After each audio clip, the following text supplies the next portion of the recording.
Cette émission est une production de la télévision régionale des Moulins.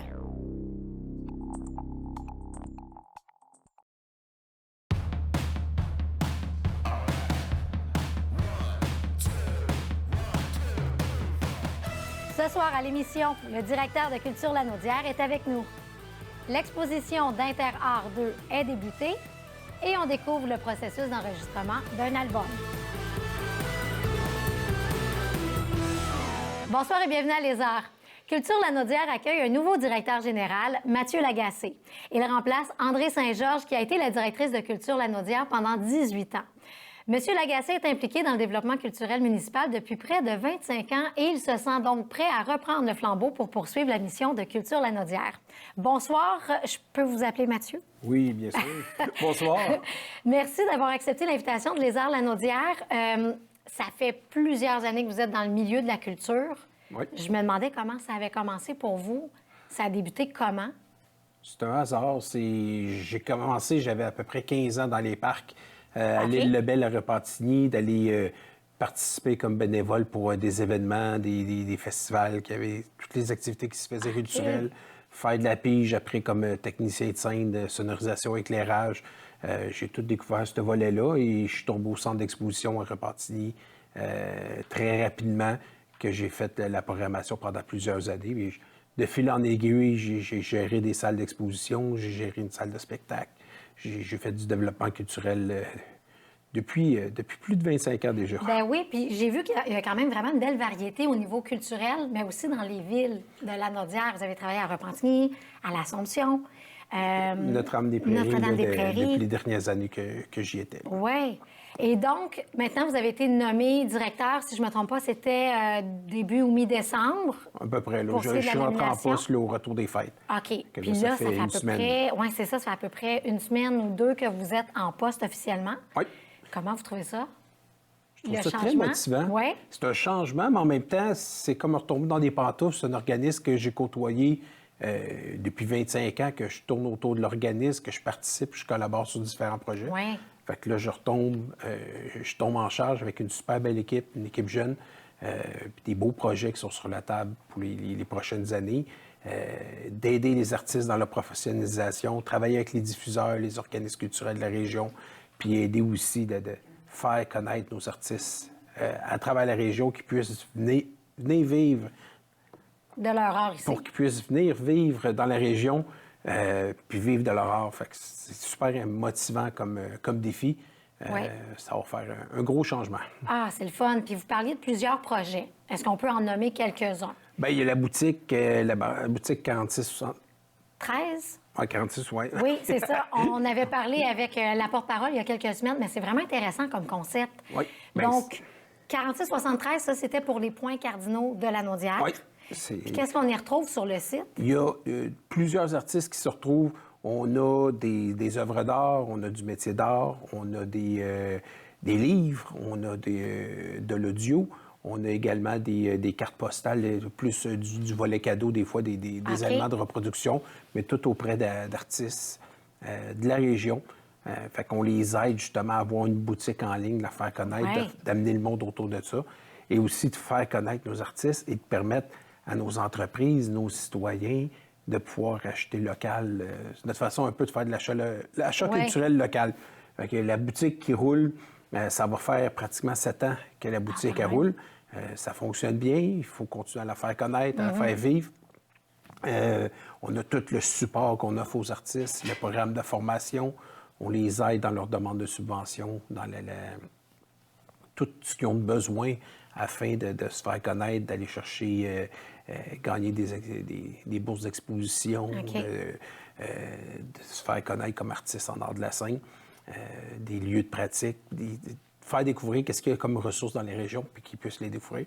Puis il y a tout le volet formation aussi. Okay. On offre des formations professionnelles adaptées en fonction des besoins de nos membres. Les membres nous appellent, disent « j'aurais besoin d'une formation très spécifique pour gérer les réseaux sociaux, pour faire de la comptabilité. J'aurais besoin d'une nouvelle technique artistique. J'ai besoin de savoir comment faire un enregistrement pour enregistrer un album moi-même ou faire enregistrer un EP. » Fait qu'il y a différents, selon les besoins, on offre une panoplie de formations. Ah, c'est le fun. De tout type. Fait que c'est vraiment... Il y a vraiment une variété de, on va dire, produits, mais services aussi. Oui.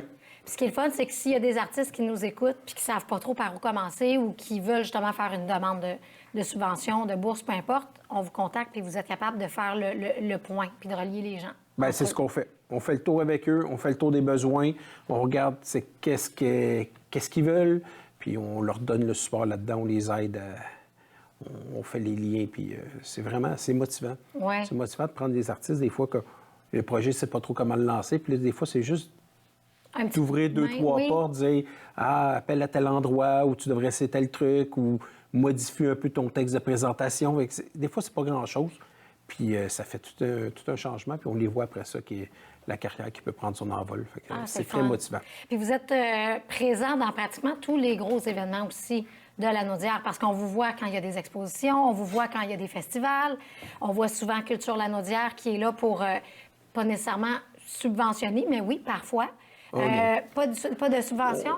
Pas de Quand on voit que c'est présenté par Culture La Naudière? Bien, des événements, là, on présente actuellement, on a les Interart 2 qui vient de débuter justement là, au Centre des Arts Alain Larue. D'ailleurs, il va y avoir un reportage presque tout de suite après l'entrevue. Vous allez pouvoir découvrir, mais ça, c'est un gros projet actuellement que Culture La Naudière travaille pour les prochaines années. Interart, dans le fond, on veut devenir un diffuseur professionnel reconnu pour aider nos artistes en art visuel de pouvoir avoir accès à des programmes de bourse au calque ou d'être admissible au programme d'intégration des œuvres d'art du gouvernement du Québec. Oui. Mais pour ça, il faut exposer dans des lieux, des diffuseurs reconnus d'un point de vue art visuel. Fait que Culture La Naudière aimerait ça être reconnu pour aider les artistes de la région. Il n'y a qu'un seul diffuseur reconnu actuellement dans la région, c'est le Musée d'art de Joliette. OK. Culture La Naudière aimerait ça pouvoir... Fait qu'on, là, on a parti les programmes des expositions Interart. Et là, on est en appel de candidature, justement, pour Château de cartes, qui va se dérouler à l'été 2025 à Repentigny, qui va être un autre volet de ce programme-là, afin de devenir... Et ce qu'on aimerait dans les prochaines années, c'est le projet La Naudière Art Actuel. Ça serait d'avoir un centre de création accessible à nos artistes, qu'on pourrait avoir un lab de création avec des imprimantes 3D, des équipements pour faire certains types d'art plus spécifiques, un studio d'enregistrement pour pouvoir faire des capsules, pouvoir travailler du multimédia également, d'avoir un lieu d'exposition. Et là, on pourrait avoir notre boutique pour avoir un lieu physique. On travaille là-dessus actuellement. On est en train de travailler, faire des recherches pour le financement, de trouver des partenaires.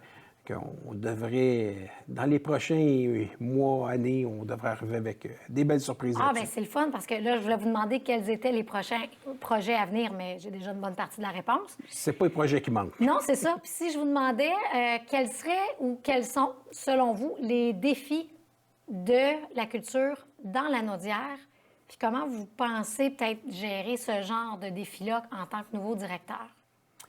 C'est sûr qu'il y a des gros défis au niveau du financement de la culture. Pour les artistes, d'avoir des programmes de subvention accessibles. Là. Il y a des beaux programmes qui existent, entre autres avec le Conseil des arts et lettres du Québec. S'assurer que ces programmes-là soient reconduits, que ça revienne.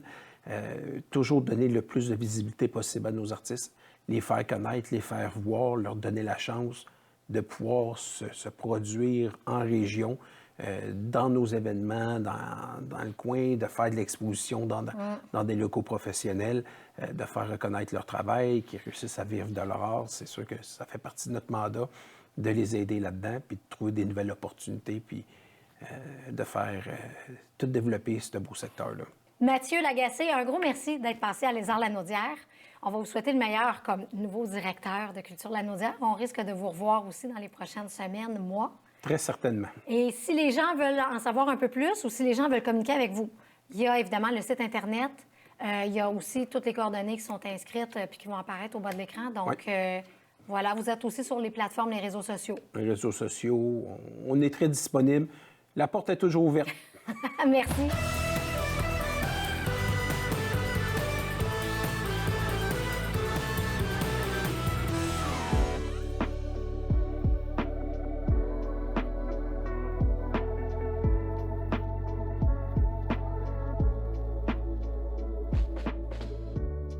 Interart 2, c'est un projet de culture lanaudière.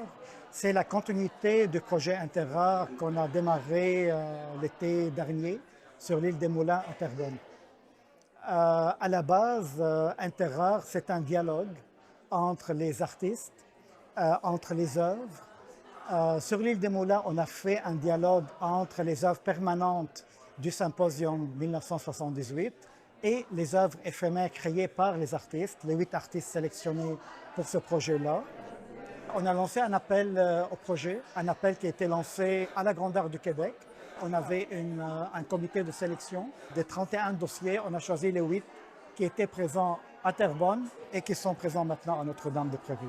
Ce qui m'a vraiment le plus attiré, c'est vraiment la question de l'art public.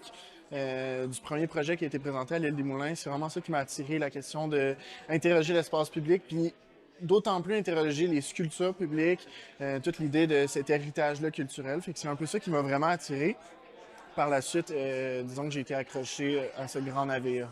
Quand on a conçu Interart 1, aux premières phases, c'était déjà prévu de faire cette deuxième exposition à l'hiver. Et c'était déjà prévu de le faire à Notre-Dame-des-Prairies, en fait. C'est toujours vraiment de se promener un peu dans la région, dans la grande région de la Naudière, pour couvrir le plus de territoire qu'on peut. Ici, à Notre-Dame-des-Prairies, c'est un dialogue entre les artistes et leurs œuvres eux-mêmes. C'est comme un dialogue entre eux-mêmes, en fait.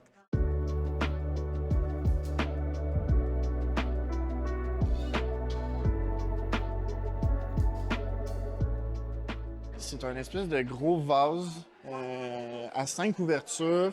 C'est un grès à haut feu qui a été monté en colombin avec une autre pièce qui est accrochée, faite aussi en colombin. C'est une pièce comme une espèce de vase qui se voulait à la base recueillir un son. Ici, il est comme sans son, mais il y a encore cette idée-là qu'il puisse recueillir quelque chose, que ce soit des intempéries, que ce soit aussi toutes les idées poétiques. Le titre, c'est « Chercher le calme sans interruption ». Donc, il y a comme l'idée que cette espèce de vase-là contienne un certain calme, contienne quelque chose comme une idée farfelue, ludique ou énigmatique. Le lien qui est sorti des 8 artistes, c'est cette volonté de communiquer. C'est cette volonté de partager, c'est cette volonté d'expliquer et de présenter l'art actuel à un public à Terrebonne, à Notre-Dame-des-Prairies et un peu partout dans la région. L'art actuel, c'est une façon de présenter des œuvres en mettant l'accent sur la démarche, sur la pratique, sur le processus de l'artiste surtout, mais aussi c'est une volonté de s'attacher à ce qui se passe autour de nous.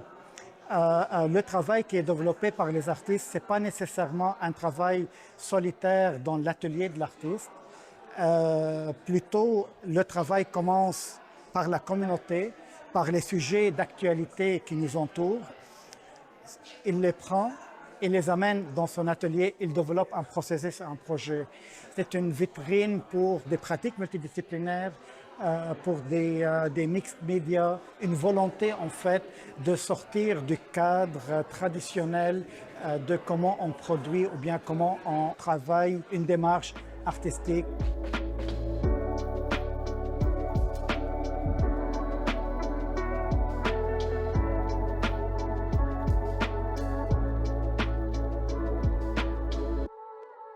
C'est un projet qui est multidisciplinaire, matériaux mixtes. On va dans du métal à la projection, au verre soufflé. Alors c'est très diversifié. Et dans cette diversité d'artistes et de techniques, il y a le dialogue, il y a la discussion, il y a l'engagement de l'artiste lui-même qui ressort dans ce projet. Bien déjà, faut dire qu'à la Naudière, il n'y a pas de centre d'artistes encore qui sont installés. Fait que pour moi, d'être actif, d'avoir un si jeune âge, puis de pouvoir déjà vivre de ça, ça me touche. Puis deux, ça me montre qu'il y a une place pour la relève, il y a une place aussi pour les arts visuels, pour la culture dans la Naudière. Et je dois dire que c'est des premiers pas qui sont faits actuellement, c'est des premiers pas qui sont importants. qui sont faites avec les municipalités. Puis j'ose croire que ça va se perdurer dans le temps, qu'on va pouvoir installer un mécanisme vraiment comme des conversations qui sont bien enclenchées avec les municipalités pour qu'on puisse continuer à faire ce genre de projet-là. Puis je pense que les gens, ils ne savent peut-être pas, mais ils ont besoin de ça. Le milieu de la culture est un milieu fragilisé par les grandes instances, mais j'ose croire qu'on va pouvoir continuer à vivre malgré tout ça, puis perdurer dans le temps, puis s'installer vraiment dans la région, continuer de montrer qu'est-ce qui se passe ici, les gens qui viennent d'ici. Le concept d'introduire l'art actuel à une grande échelle, c'est déjà en soi un dialogue, c'est déjà en soi une volonté de créer un lien. Alors pour cela, c'était venu l'idée de créer ce genre de dialogue perpétuel entre les artistes, entre les œuvres, entre le public.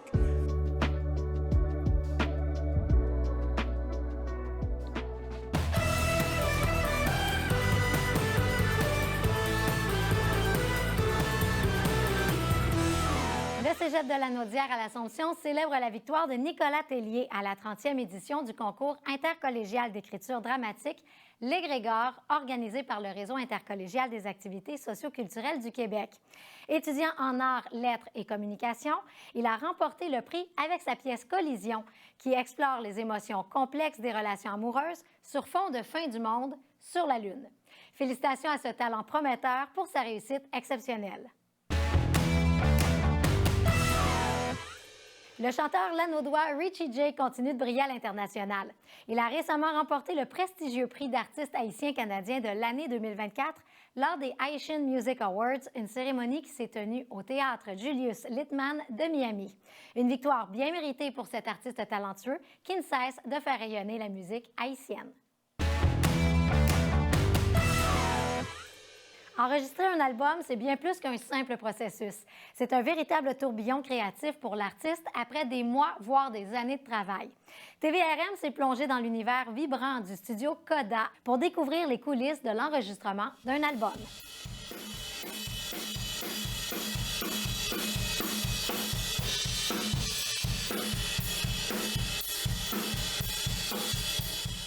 Je viens de Chibougamau, mais je suis à Montréal depuis longtemps, puis je connais plusieurs musiciens. Et c'est la belle rencontre de Marie que j'ai faite il y a quelques mois, puis finalement, je suis tombée amoureuse avec l'endroit, avec l'énergie de Vincent aussi et de Marie. Donc voilà, je suis vraiment contente. C'est une première journée, première expérience aujourd'hui, puis ça va super bien. C'est vraiment très bien parce qu'on commence par enregistrer le drum et la basse. Donc, vraiment les fondations. Alors, finalement, je suis en haut, en train de jouer de la guitare sur le clic et la voix, donc en même temps, où le piano et la voix. Puis, le drum et le bassiste se font enregistrer. Et après, on enregistre le reste.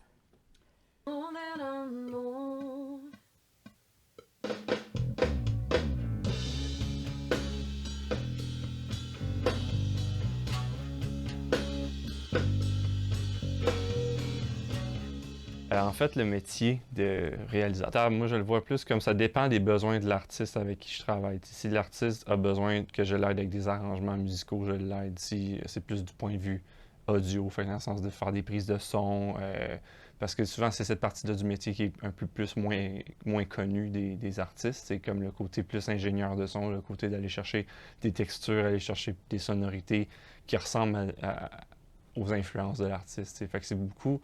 en fait, c'est de faire la pieuvre un peu de qu'est-ce que l'artiste, c'est quoi ses besoins, puis de rendre en fait son projet réalisable. La collaboration entre artistes et réalisateurs est vraiment importante. Puis d'ailleurs, les artistes qui viennent ici nous le soulèvent, qui aiment travailler avec nous parce qu'on a un certain dynamisme. Et Vincent est très calme en studio aussi. Donc, il calme les artistes qui viennent, qui sont comme super excités puis qui fébrilent finalement d'enregistrer leur projet. Tu sais, c'est toujours quelque chose de bien spécial. Tu sais, c'est comme prendre une photo, tu sais, c'est éterniser un moment. C'est comme faire un tableau, puis tu sais, dans le moment, ben c'est ça la chanson. Tu sais.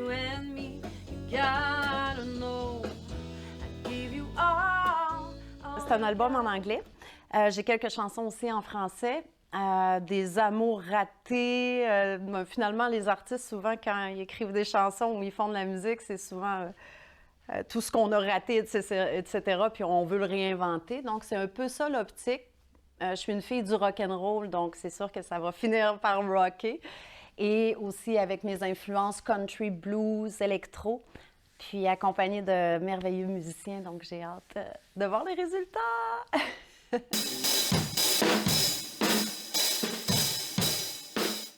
Lorsqu'un artiste arrive ici, moi, c'est sûr que d'entrée de jeu, j'aime mieux préparer certains trucs d'avance. Fait que je vais poser quand même plusieurs questions par courriel ou des appels téléphoniques. Juste préparer. Préparer, en fait, ce qui a besoin d'être préparé, parce que tout dépendant, comme je disais, plutôt en termes de les responsabilités de réalisateur. C'est aussi d'établir ces responsabilités-là. Est-ce qu'ils ont besoin d'un réalisateur? Est-ce qu'ils ont besoin d'un ingénieur? C'est quoi, en fait, les besoins? Puis là, de là, je vais comme, OK, telle chanson, envoyez-moi peut-être des démos, que je puisse comme préparer certains trucs. Puis, en fait, après ça, moi, l'idéal, c'est quand l'artiste arrive, ben, tu sais, il y a déjà des micros de sortie, il y a déjà des choses de pensée. Puisque moi, je suis guitariste, bien, c'est sûr que les clients qui viennent ici vont avoir une belle panoplie de guitares à leur disposition.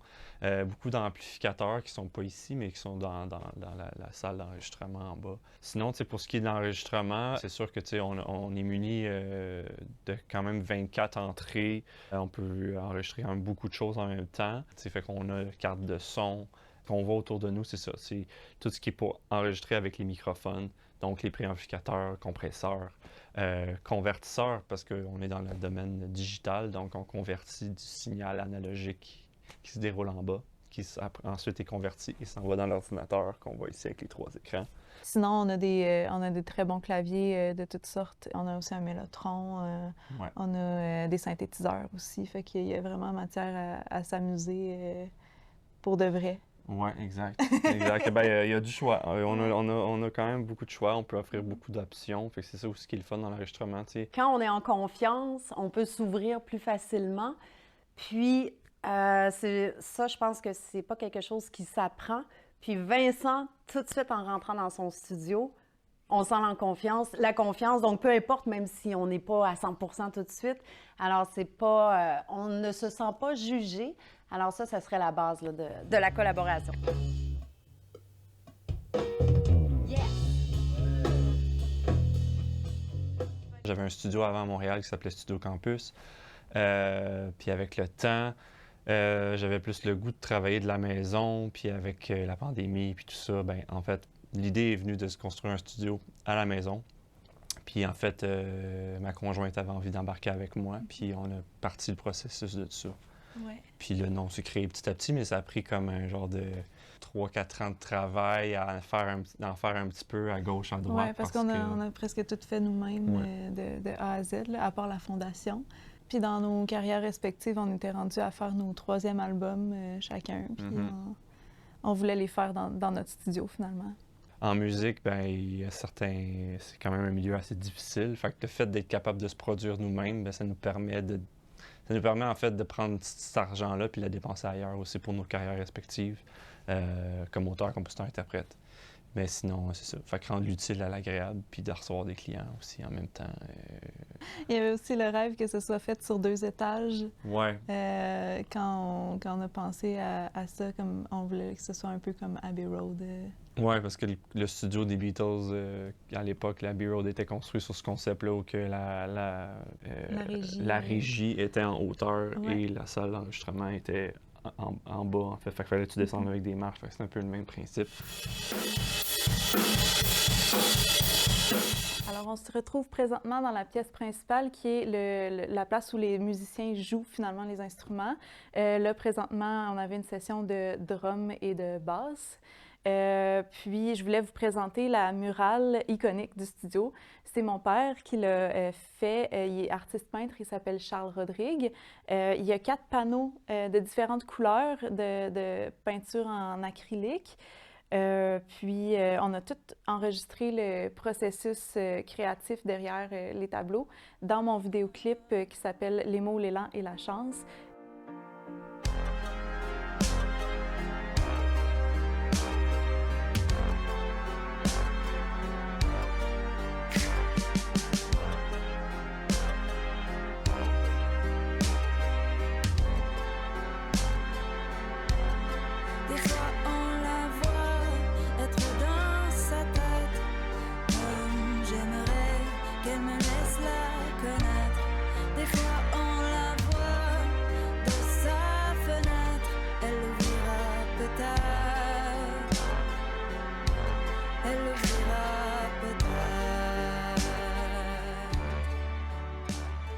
en fait, on est honorés quand les gens viennent chez nous parce que c'est qu'ils nous ont choisis, tu sais, pour éterniser, dans le fond, leur création. Puis c'est toujours un beau moment, puis c'est merveilleux de voir ça évoluer comme ça.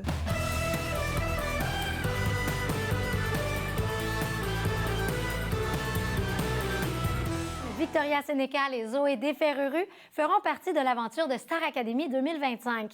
Nous avons très hâte de suivre leur parcours à l'Académie et nous vous invitons à les encourager tout au long de cette incroyable aventure.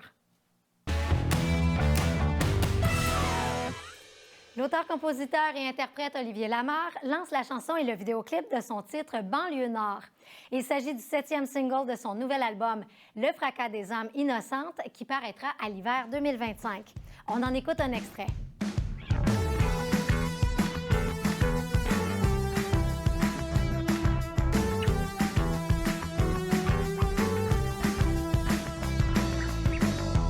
Banlieue Nord, tu me dévores. En dedans, dehors, je décolore. C'est sûrement la chaleur qui m'endort. Banlieue Nord, c'est qui le plus fort?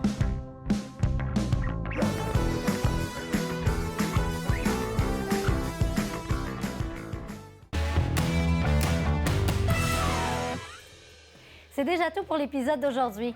Vous pouvez voir toute notre programmation sur tvrm.ca ou encore sur YouTube à tvrm.609.